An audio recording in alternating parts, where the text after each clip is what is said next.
Hello everyone, welcome back to my channel. তো এখন আমরা বর্ধমানে নেমে পড়েছি। বাজে হচ্ছে সকাল 6:57 আর আমরা লোকাল ট্রেনে উঠে পড়েছি ব্যান্ডেল যাওয়ার। শরীরটা খুব টায়ার্ড সারা রাত জার্নি করে, কিন্তু বাইরের এই সকালের দৃশ্যটা এত সুন্দর যে না ক্যাপচার করে পারলাম না। বাড়িতে ফিরে সবাই ফ্রেশ হয়ে একটু ডাল ভাত খেয়েই টানা ঘুম দিয়েছিলাম। সবাই খুব টায়ার্ড ছিলাম। দেন এখন বাজে সন্ধে 8টা। বাইরে থেকে রাতের ডিনারটা অর্ডার করেছি, সেটা চলে এসেছে।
দুটো কম্বো অর্ডার করেছিলাম।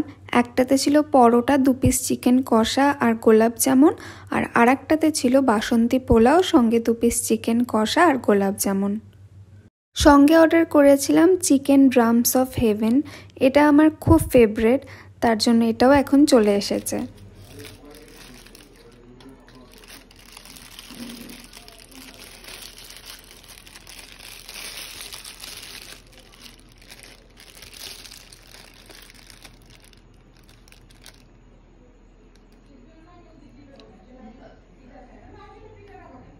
বেনারসে টানা 4 দিন নিরামিষই খেয়েছিলাম। চিকেন খাওয়াই হয়নি। খাওয়ার মধ্যে হয়েছিল শুধু ডিম। তার জন্য চিকেনের প্রতি আলাদাই একটা এসে লোভ লাগছিল, তাই জন্য অর্ডার করে ফেলেছিলাম চিকেন। আর এখন সবাই মিলে খেয়ে দিয়ে আবার ঘুমিয়ে পড়বো, কারণ ঘুমের রেশই কাটছে না, এত জার্নি হয়েছে। আর সেই সঙ্গে ভিডিওটা এখানেই শেষ করছি।